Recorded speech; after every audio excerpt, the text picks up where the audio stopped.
discussion until 1 hour. Okay. Shall I give it to you, Jim? Yep.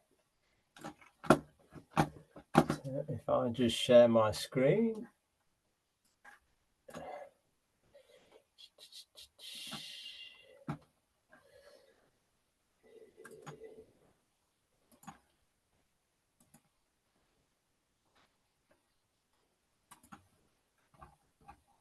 Oh, let's just start from the beginning. Right. I think I have to swap. Yeah, that's it. How's that? Yeah. Okay. Is that okay for everyone? Yes, it looks like that. Okay, so thank you very much for coming this afternoon. I have my coffee ready to go. Today I'm going to be talking about some work that we did, or we started and is still continuing, looking at the exposure of the peatland fire, or the smoke from the peatland fires in Indonesia, and particularly the patterns, their annual patterns that we are seeing, and then think about the health impacts on that.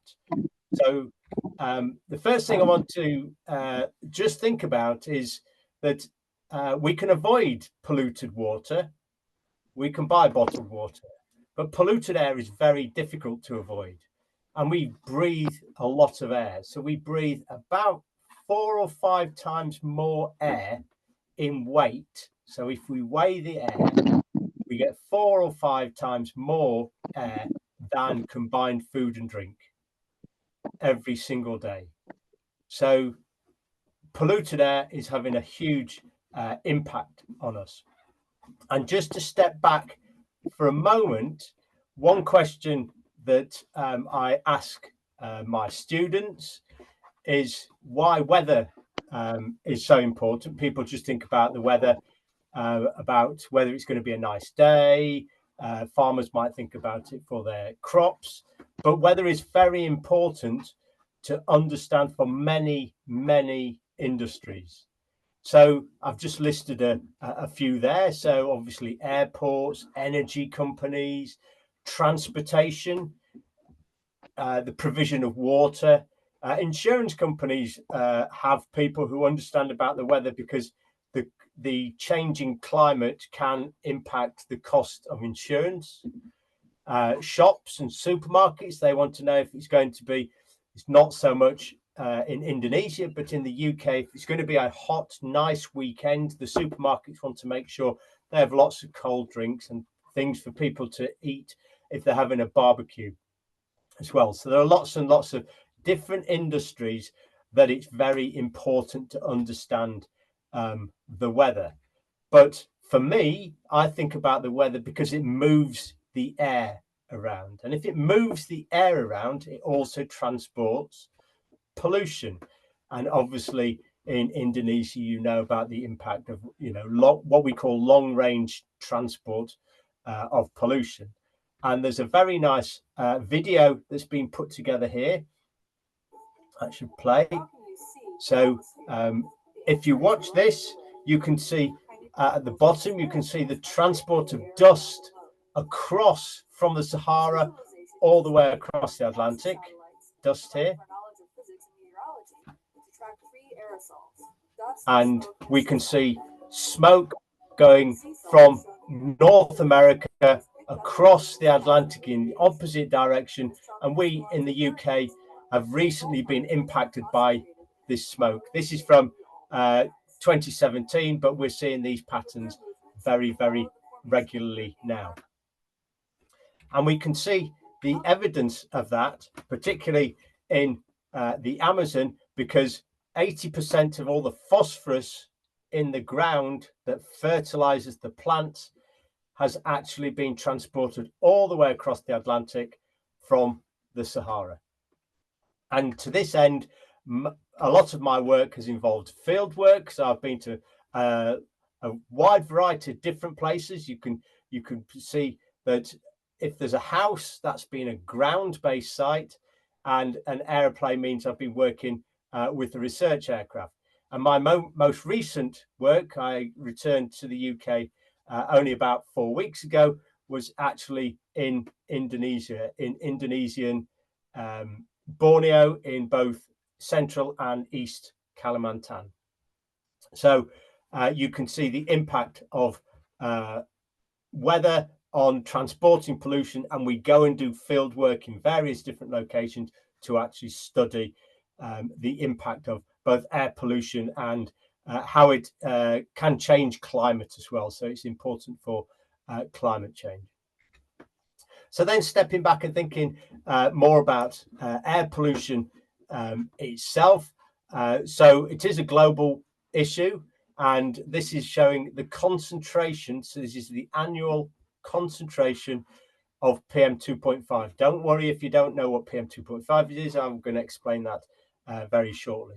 And this is in 2018, and this is based on measurements around the world. So the first thing that jumps out is you can see that most of the measurements are in the northern hemisphere, and actually at this time it was reporting no measurements in Indonesia.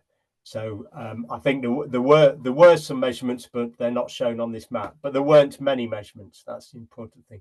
And you can see there's quite a big range. So in most of these scales, you'll see green is indicative of good quality air or low concentrations, going through yellow, orange, and then red, and then dark red. Dark red is the high concentration, very polluted air indeed. And then if we turn those concentrations into a health impact, or the impact on the mortality or the deaths attributable to long-term exposure. So this is basically a long-term, just as elevated concentration. So this is not specific short-term events. This is just a long-term exposure to PM 2.5. This is in 2016. And you can see there are a significant number of deaths associated with the places that there were high concentrations of these pollutants. And you can see that globally, this in 2016, numbers, the estimates were at 4 million deaths a year, with over 1 million deaths in India and 1 million deaths in China, attributed to elevated levels of PM 2.5. So we can see that PM 2.5 is a leading risk factor to public health. And nowadays, it's thought that as many people, if not more, die from exposure to PM 2.5 as die from smoking. Smoking used to be one of the biggest killers. Now, as smoking rates have reduced in many places, not all places, but in many places, PM 2.5 pollution has actually overtaken smoking as a global killer. So what exactly are these PM 2.5 that I keep talking about? So these are particles that are suspended in the atmosphere. They might be solid or they might be liquid, but they're very, very small. So you can breathe them in, and they can, depending on their size, will determine how deep they penetrate into the body. And we measure them, and we just measure the mass. But I'm a chemist, so I want to think about what they're actually made of, because what they're made of will determine their health impact on the human body, or I say the human body, but any animals. It's not just humans, obviously, breathing in polluted air. There's natural sources, as we've already seen, things like sea salt, aerosol, the mist that you'll see at the side at the coast, and also Saharan dust is also a big example.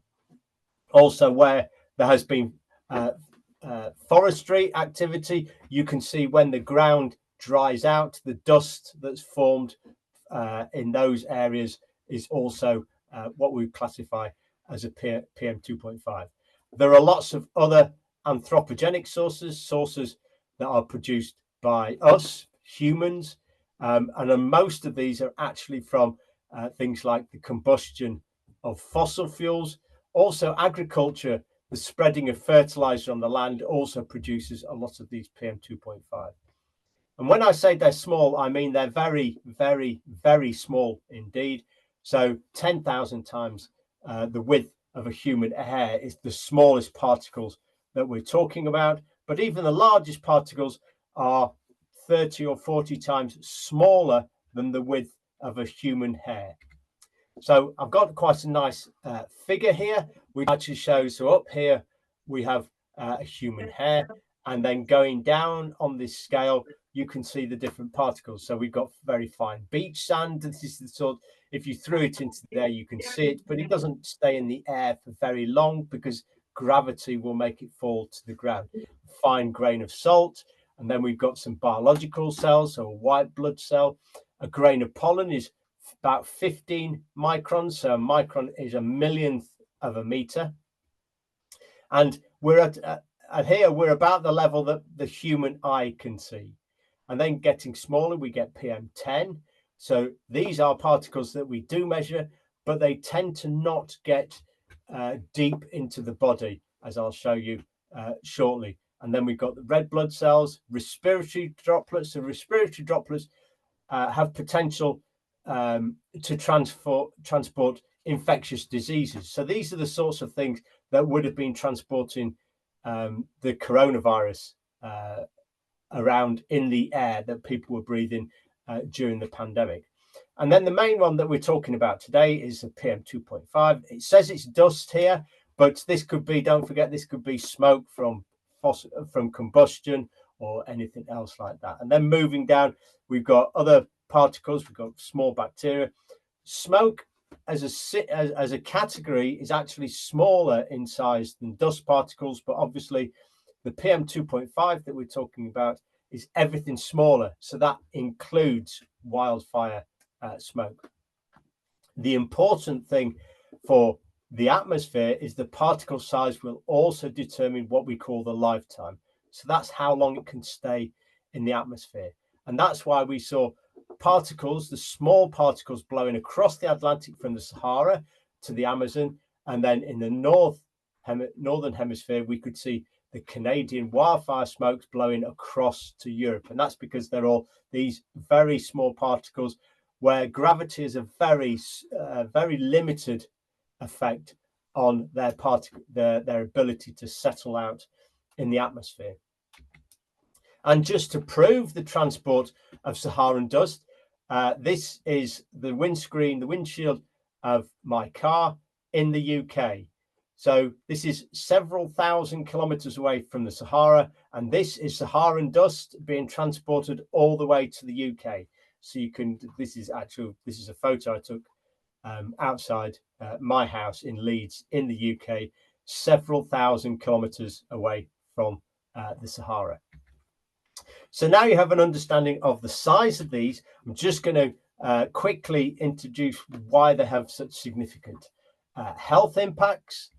And just to think about the health impacts of air pollution. So air pollution, the World Bank estimates air pollution contributes to the mortality or excess deaths across the globe of around 8 million people every year. So, and that's been going on for about the last 5 years because it's updated quite regularly.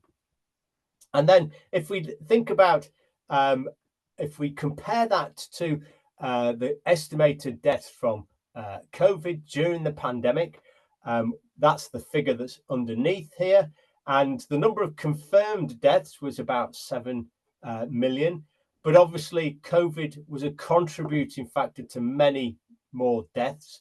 So this is work done by the World Health Organization and The Economist magazine. They've looked at, this is their study, and they think the general estimate is around 27, 28 million deaths due to COVID. But there's quite a wide range on that. So the lower limit is probably less than 20 million, and the upper limit is over 35 million. This is still less than the number of people that the World Bank estimates were killed by air pollution. And air pollution will kill 8 million people this year, 8 million people the following year, unless we start taking it seriously and doing something about it.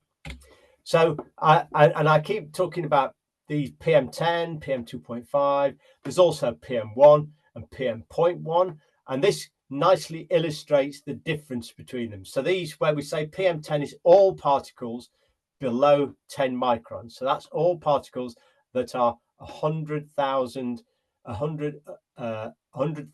of a meter in diameter. And don't forget that anything that's less than 10 microns, it also includes everything that's less than PM2.5, PM1, and so on. And you can see that the coarse particles are stopped in the upper respiratory tract. So these are the things they will maybe give you make you sneeze because they're irritating your nose, your nasal cavity. But the biggest particles will actually get stopped in your lungs. The smaller the particles, the deeper they penetrate. So, and you can see that I've got a list of the different contributing factors in particles types in these classifications. So, so this was done for a skull. So the skull and crossbones is to make it very obvious how deadly these are, how toxic they are. So the PM2.5 and PM1 will actually go deep into your lungs, and the smallest particles can penetrate into the blood. But what we call ultrafine particles, so this is not things like Saharan dust, because Saharan dust doesn't get this small, but this is combustion aerosols and the smallest viruses, and they will penetrate deep into the lungs and then pass into the bloodstream. These particles are also small enough to cross the blood-brain barrier. So we're not just talking about asthma and breathing difficulties. These particles contribute to neurological diseases, things like asthma, but also diabetes, and particularly dementia. So there's increasing medical evidence that there's a strong linkage between these tiny particles, the ultrafine particles, and the prevalence of dementia. So, and whereabouts are these? And what are the new concentration limits that are guidelines that have been put in place by the World Health Organization? So in 2021, the World Health Organization produced a new guideline. So this is where we aspire to get the concentrations down to. And you can see that over 99% of the population, that's everybody on the entire planet, actually lives and breathes air that's more polluted than this guideline. And this is a nice figure that shows where the different regions, how far away they are from this guideline. So the vertical red line is the concentration, the guideline, and you can see that the grey is the entire planet. And then we've got India, for example, so India and also Southeast Asia, where you are living at the moment. That's also has high concentrations. So these are the average concentration that people are exposed to. This is an annual concentration that we're looking at here. So there's a significant way to go, because anything as you get higher in concentration, the health impact increases quite dramatically. So, and we can there's a group called EPIC in Chicago, and they also are based out of Chicago, but they've got teams all over the across the various continents, and this is from an analysis done by the team in India. And this table above is from 2022. And it calculates the increase in life expectancy. So if you reduce the pollution levels to the World Health Organization guideline, so currently it's above, but if you reduced it to the guideline, this is the hours or the life increase in life expectancy. So in Indonesia, currently in 2022, it was thought that the population would gain an extra year, nearly a year and a half in life expectancy if the pollution levels could be brought down to the World Health Organization guideline. And this is produced for every year, so you can actually see specific differences across the years as time has gone on. And I'm sure many of you will remember the mega fires in 2015 and 2019, particularly in, so we've got Bandung is down in this region. So if you can see my mouse, we've got Java here. So Bandung had high concentrations in both of those years. And you can see, if you look underneath where it says Indonesia, they're very, very high concentrations. And this is just showing the reduction or the impact on life expectancy in these regions. But it's not the same every year. So if we look at 2022, which is this table above, which is the nearly 1.5 years increase in life expectancy, actually the impact was less dramatic on life expectancy than these 2 years. And these 2 years were actually El Nino years. So where there was particularly a particularly strong dry season, particularly in Indonesian Borneo, in central Kalimantan, where the peat is in Borneo. So obviously with health impacts, there is a financial impact because it costs anybody being sick and not being able to work and needing health medicines. There is a cost to not just that person, but actually the economy of the country. So, and I've got two figures here. This is one's just emphasizing the fact that pollution affects people to a different degree depending on their age, but everybody gets impact. And of particular importance is young children, because they're developing, their lungs are growing. So anything that restricts their lungs from growing in a healthy manner will stay with them for their entire life. And then on the right hand side, we've got the estimated economic burden associated with air pollution as a share of the GDP. So this is the GDP of the countries that we've got listed here, and this is in 2018. So in China and India, it was over 5% of the GDP. Even in the US, Japan, the UK, which like to think they've got clean air, the concentrations are sufficient that over 2% is lost in GDP in 2018. And just a recent comparison that I like very much is the fact that the comparison between the huge economic global impact of the COVID-19 pandemic produced a downturn of around 3% in global GDP in 2020. But the impact of air pollution is actually more than that, and more than that every single year. So the World Bank, one of the managing directors of the World Bank, said improving air quality is an urgent health and economic imperative. So it's not just the health, it's the global financial well-being that will be dramatically improved if we can tackle air pollution. So why am I here? Well, I'm back in Leeds now, but why did I come to Borneo and Indonesia? So this is me on the left-hand side, and I have a network of sensors across Leeds. So this is Leeds in the UK. This is actually where I live. So, and if we play this animation, so this is an animation showing concentrations. This is a screenshot every hour. I'm just going to play this. You don't have to worry about the numbers. The important thing to look at this is that green is clean air or low concentrations, and then yellow and orange and red are high concentrations. So, and this is a time of year where there are annual celebrations, and we have fireworks and light bonfires, and that's the impact of lighting the fires. fires. You can see that all across the city, very, very high concentration. The concentrations went up by at least a factor of 20 when the fires and fireworks season was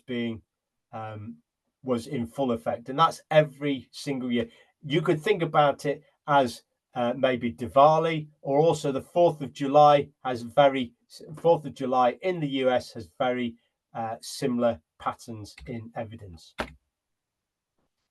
So, and then in Leeds, we have a long history of making air pollution measurements, but not always with complex electronic items that can send their data to the internet. So this is an experiment that's carried out in Leeds. So this is a picture of Leeds in the early 20th century. And this is an experiment where they looked at the size of lettuce grown across Leeds. And this is because of the changes in air pollution in these different areas. So I'm sure you can guess that Hunslet is the most polluted area of Leeds, and then going across to Garforth, which is a town on the outskirts of Leeds, so well away from the pollution. We can see that simply in the impact on crops. So then just quickly moving on to our project. So this is a big project funded by the UK research councils, but importantly, we're working with local universities in Palangkaraya and University of Indonesia, UI. So it's a collaboration across the UK and Indonesian academics. And we studying many different areas. The important thing, it was a cross-disciplinary project looking all the way across peatland science, but our focus was specifically down here on atmospheric pollution. So I'm going to focus on that this afternoon. So I already mentioned El Nino. So this is the impact of El Nino on the peatland in central Kalimantan.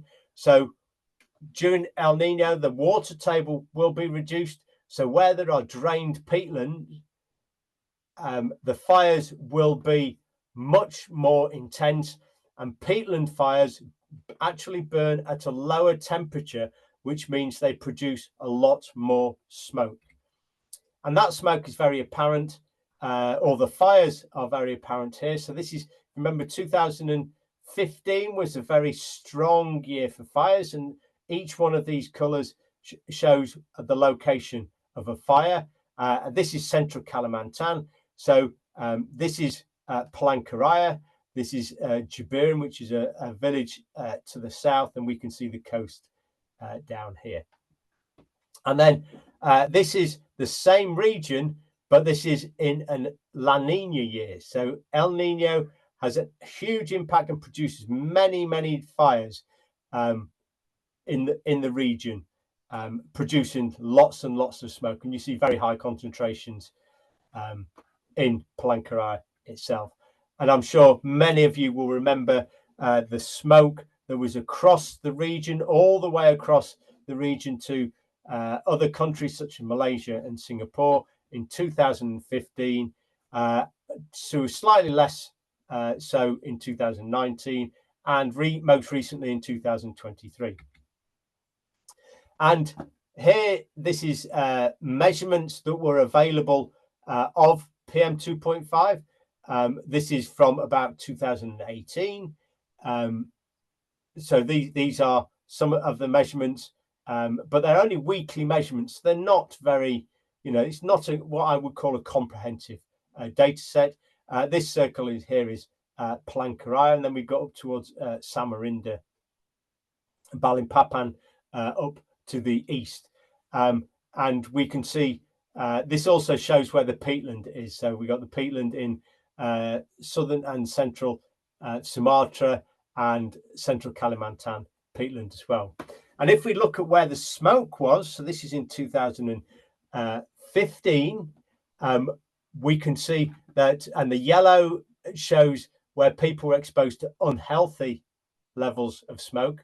Orange is very unhealthy, and then the red has levels of smoke that's hazardous to human health. And we can see that there were 2 million people exposed to air pollution that were above a level that we would and start to count as hazardous.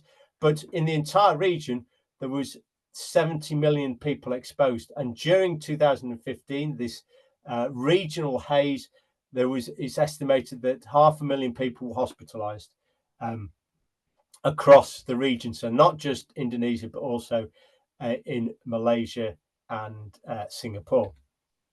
So before we visited in 2023, these were the measurements from the network that we're using.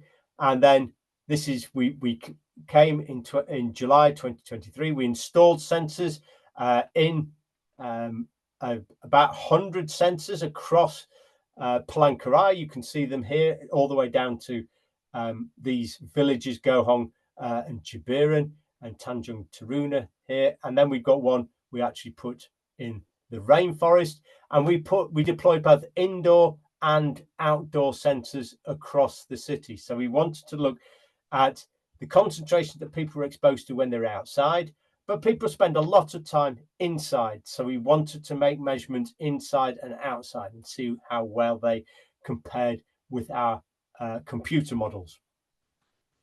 So this is the city of Palangkaraya itself, and we have Kereng, which is to the south of Palangkaraya. It's sort of one of the suburbs. It's a town on the edge, and we can see the river.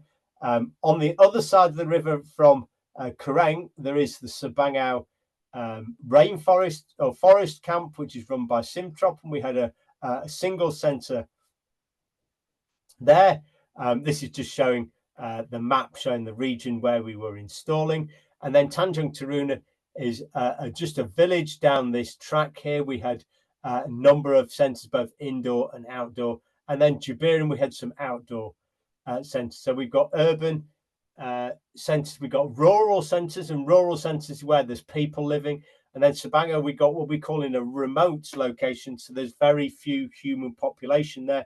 The only people in Sabangau are the ones actually at the forest camp, the scientists.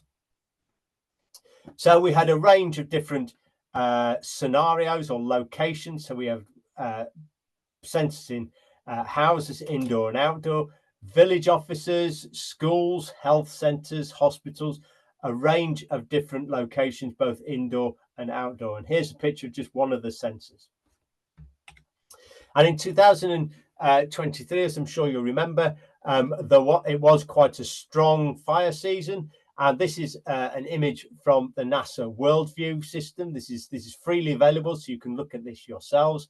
And we can see the red dots showing the location of fires. And we can see this plume. The wind is blowing in this direction from the southeast. It's blowing up towards, from Tabang, Nassau, up towards Palangkaraya, over the airport, and you can see this plume.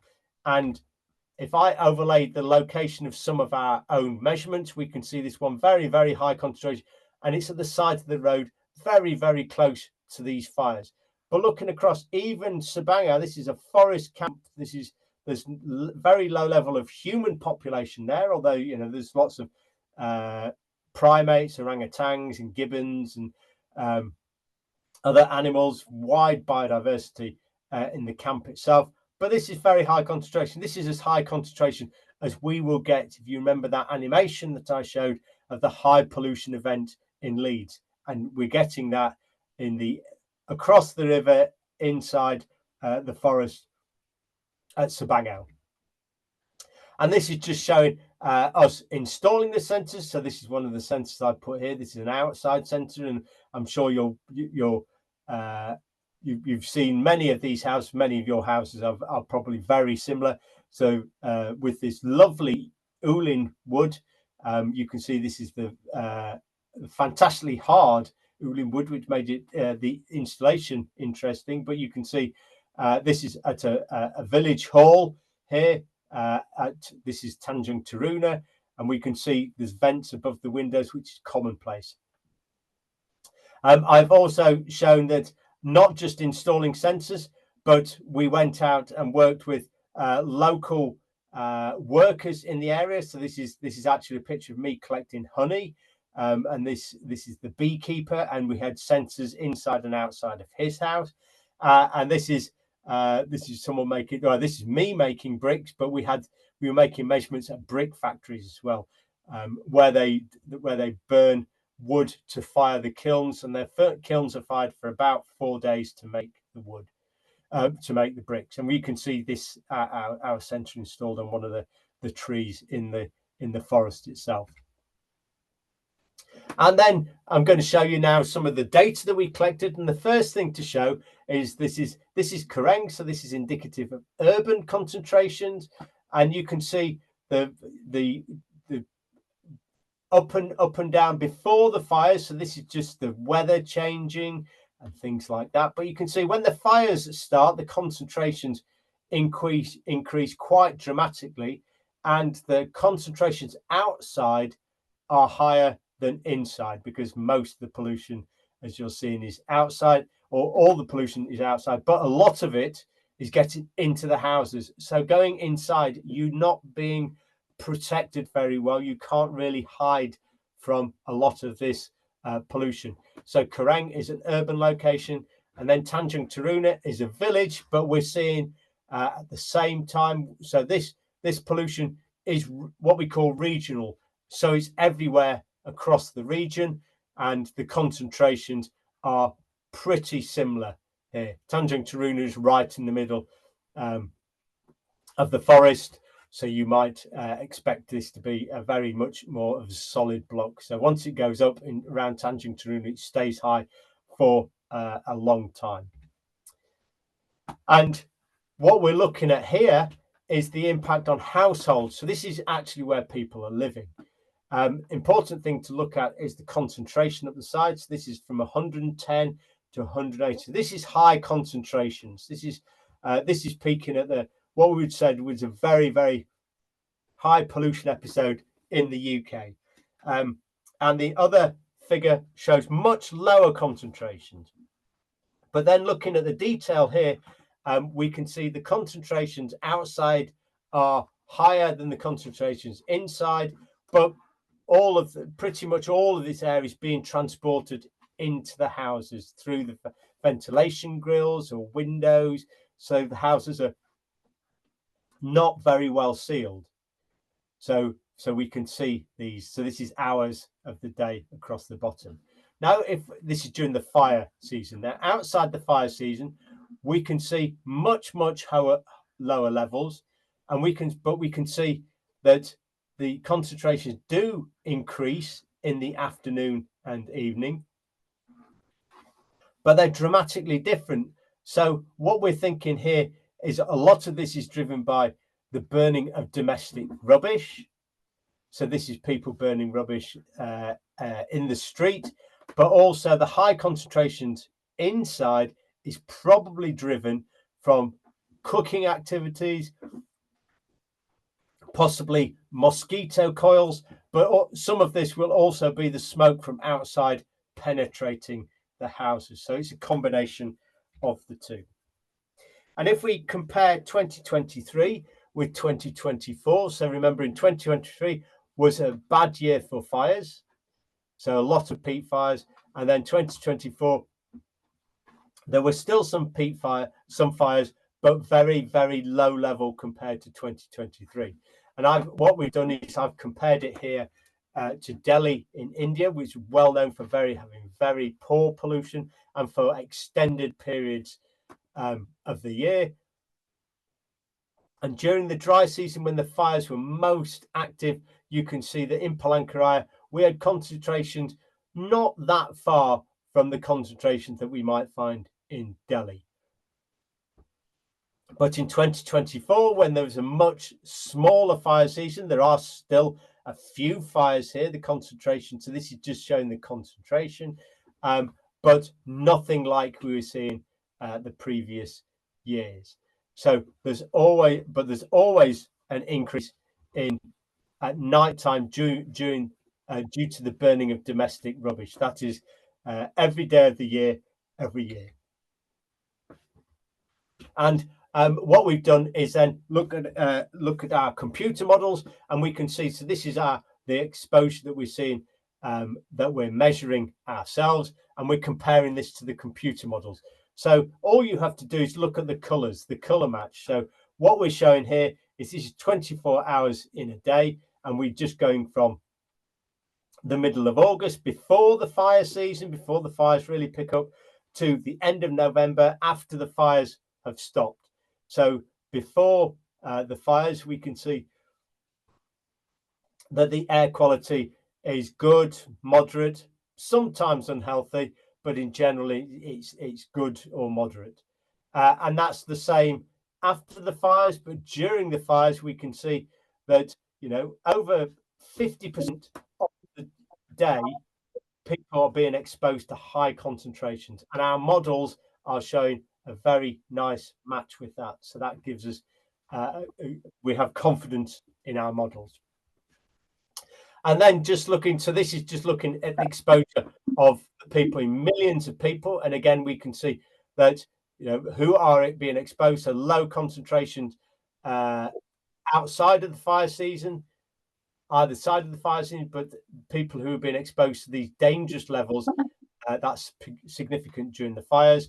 And then if I compare this to no fires, you can see it's very, very low number of people who are exposed to these dangerous levels. Then I just wanted to highlight one thing from the burning of waste, and this is actually filmed on a road just outside the university campus in Bandung, and I just want you to focus on, there's two fires here. So this fire has flames, and this fire has no flames. So this is smouldering. So it's just showing the importance of the fire process. So you can see that the fire on the left-hand side is much hotter.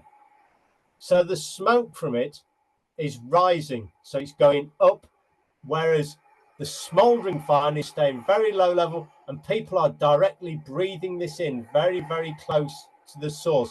So you imagine if this was outside a school or where people were collecting together, these people are breathing this in. So possibly one thing we can think about is how we deal with the burning of rubbish. So this was something that our project was to go and look at the burning of agricultural land clearance and the peatland fires. But one thing that really did jump out at me is that every day people are burning their own rubbish in the street. So possibly if there's ways of burning the rubbish, because there's a lot of cities in Indonesia where it's the only way of getting rid of rubbish, but possibly thinking about ways of making it, burning it at a hotter temperature, which will put the smoke higher up into the air. That's possibly one solution to reducing the concentrations that we're seeing outside of the fire season. Maybe avoiding burning plastic pollution from burning plastic is particularly toxic, so maybe thinking about that. But the main thing that I want to highlight is a lot of the smoke, the big science stories seem to be around from smoke from the agricultural burning, but that's a very small proportion of the year, whereas domestic waste is being burnt pretty much every day. And this is something that people may have, they have some control over it themselves. So with that, I just want to leave you with that thought, and just say terima kasih for listening to my talk today, and I'm very happy to take questions from anybody who has any follow-up questions. Okay, thank you very much, Jim. That was very interesting talk and inspiring as well. There are two questions on the chat room. I will translate the question from Carl Louis. Is there any method to reduce the peat fire potential in Kalimantan. For example, using specific plants or specific method to prevent or reduce the impact of the air pollution. So that's a question a lot of people ask, and also when I've been in, and thank you for your question. So, but when I've been in Palangkaraya and also Samarinda, people quite often will ask this a very similar question. They also ask about the fact that it is using fire is a traditional way for land clearance. So I think they're sort of tied together. I'll just stop sharing my screen. And so I understand there are laws that have made it try to reduce the amount of agricultural burning. So as a land clearance, because admittedly it's a quick solution, but it can lead to the degradation of the land itself. And so I think the best way is actually to inform both people and the policymakers and the government of the impact of doing this, the burning, the fires, because all the fires, pretty much all the fires, are still set by people. They tend to be what we call an anthropogenic fire. There are some fires due to lightning, but very few of them are natural fires. So we need to educate people, and I think making sure people understand the impact of the smoke on their health and the health of their children that will stay with them for their entire lives is a very powerful message that we can send to people, so they can take control of that. And one thing that the project itself was looking at was finding alternative sources of income. So a lot of this, we need to find people way that people can maintain their domestic economy, but not using fire as a method for that. So one significant impact of these fires is on the primate population in some of Borneo, which has considerable value as a tourist revenue. So if you can, and improving and encouraging tourist activities is one thing that I know lots of the local towns and cities have started thinking about. So alternative forms that people can still need to generate an income, but maybe not through these agricultural practices, and also better farming practices. So the project also included breeding of different varieties, new varieties of fish that could be used, so people could establish fish farms, because the peat soil is particularly acidic, which can be difficult or challenging for some fish to breed, to be produced on a commercial basis. But they're looking at different varieties of fish that can actually be grown, can be produced in these peatland acidic soils. So hopefully that's there's a multi-stranded approach, different approaches to doing this. Okay, thank you very much. We have quite a lot of questions. I think there are 3 questions. The next one is from Hitler Sigalinging. How will global climate change affect the Kalimantan forest, which previously served as a source of oxygen for the world's lungs, compared to today and 10 to 30 years from now? So, I mean, that's a great question, and climate change does actually, like I said, severely impact how powerful the fires are. So El Nino years do mean that the water table comes down and then the peatland dries out. So the fires are much stronger, they're much more ferocious, and they destroy a lot more of, as you rightly say, the lungs of the planet.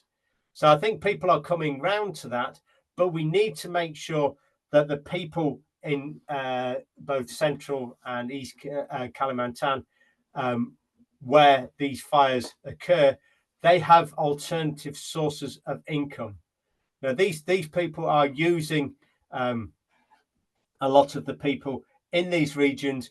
Agriculture is where they get their income from. So we need to address that with alternative sources of income, so we can maintain the planet's lungs. It's a fantastic way of thinking about it, and more and more people are becoming aware of it. But we need to make sure that the policymakers and the politicians start feel themselves empowered to do this, because there's no real cheap solutions for governments. There is a cost associated with this.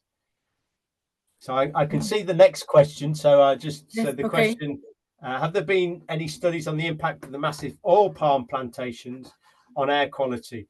Now, funny you should say that, because the first work I did was in Malaysian Borneo, and it was actually looking at the impact on oil palm. So, and this was in Sabah, in the north of Malaysian Borneo, and the palm plantations do produce a lot of what we call volatile organic compounds. So particularly one called isoprene.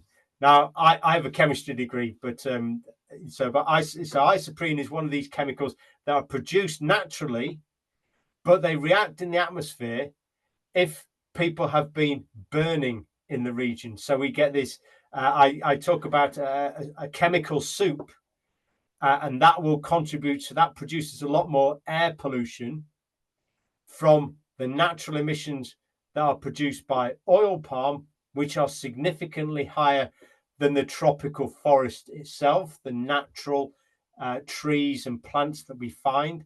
So they do change the composition of the atmosphere. They do produce more air pollution, and there are the increases in temperature around the oil palm plantations. That's possibly probably more driven just due to changes in climate, as opposed to a direct impact from the change in the vegetation. So that's quite a significant increase due to the vegetation, but so it's not something that I'm aware of changing the temperature quite that much. But it does change. The changing crops will change clouds, and changing clouds will potentially lead to an indirect change in the temperature. So, and then based on historical fire events in Kalimantan, how do variations in peak depth and land use influence the volume and temporal distribution? So again, that's that's a very important fact. So the peak depth is around up to 12 meters deep in the thickest peatland forest areas in Kalimantan, and the canals where drainage has been put in place, that will bring down the water table, which will dry out, and then an El Nino on top of that will bring down the water table even more. And when that happens, that increases both of those factors, increase the amount of PM2.5. So previous to when the canals were produced, when the canals were dug, most of the peat was wet. So the impact of the fires and the PM2.5 was dramatically lower. But the combined impact of the canals and then El Nino has produced probably 100 times increase in concentration in PM2.5s in the worst years. So, and then another question just about low-cost sensors. So we use the purple air low-cost sensors because they're quite highly regarded. They're still not as good. They're a low-cost sensor, so they're not to the same level of precision and accuracy as the sensors that we will find in a reference station, but they're about 50 times lower in cost. So we can see that they give us a good indication of the concentration of that, but it means we can get a wide spatial variation. So we can see the different concentrations across a city, whereas a city of the size of Palangkaraya, you might look at Bandung, Bogor, or Jakarta has still, your capital city still has quite a small number of reference grade instruments compared to in Leeds, there's only 2.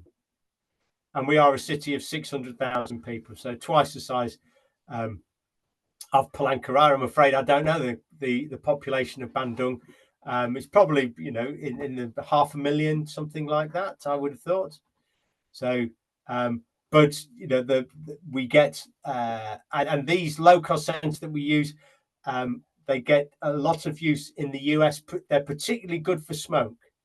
So, which is our target pollutant. So we're specifically looking at smoke. So hopefully that answers the question on low-cost sensors. If people do have any other questions that they want to follow up on this, I'm sure I'm happy for my email to be circulated, so people can ask me questions after. And if you go to purpleair.com, you can still see our network of sensors across Palangkaraya, and you can see the sensors that other people have got. There are some also in Java, but we have a very high concentration of them in Palangkaraya, and we have a few also in Nusantara and Samarinda. So we're expanding our network.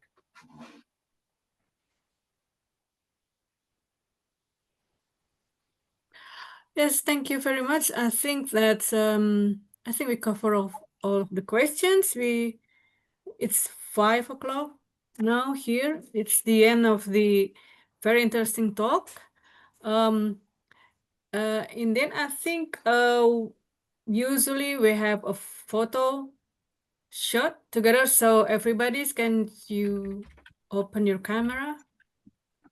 And once again, and also I have some additional information about Dr. Jim quote. Jim is also a science communicator. I think that's very interesting. Work on especially to children, and also Jim has been a resource person for different medias like the BBC, and I don't know, maybe you can give me like some more information on that.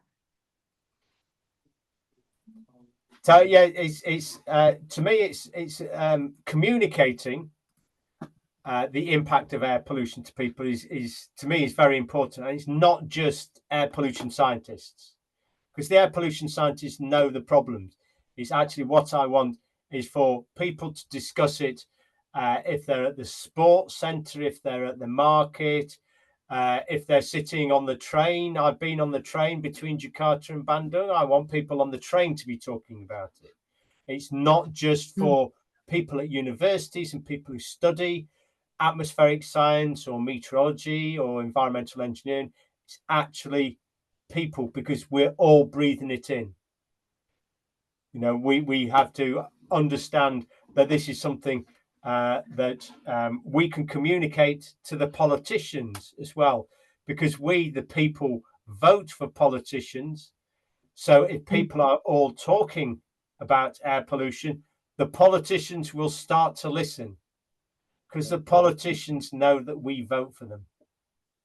So hopefully, I want this conversation, and it is a global conversation. So it's not just limited to people at ITB at the university, or people in Leeds. It's a global conversation, and the fact that lots of different cities are countries pollute each other as well. So, you know, we've seen this issue of long-range transport. So it's a truly global phenomenon. So we breathe in local air pollution, but in the UK, we breathe in pollution that's come from. Recently, we've had the smoke from wildfires in North America. I've shown examples of Saharan dust blowing across the Atlantic, but the Saharan dust blows north and comes to the UK. So I'm sure you're all aware that the impact of the smoke particularly in 2015, so you know, it impacted other countries. So then we get into it becomes a political issue. There's geopolitics associated with that as well. So it is a global issue. So I just want people to understand it and to talk about it, to be and to know particularly that the people most at risk are their children, because the children are developing, and any health issues, damage to their lungs when they're developing will stay with them for the rest of their life and will inevitably reduce the length of that life. So I'm sorry, that's quite a not a positive way to think about it, but it's true. You know, there are, you know, in all countries, people's health will be increased by if we can start to think about air pollution as a health question.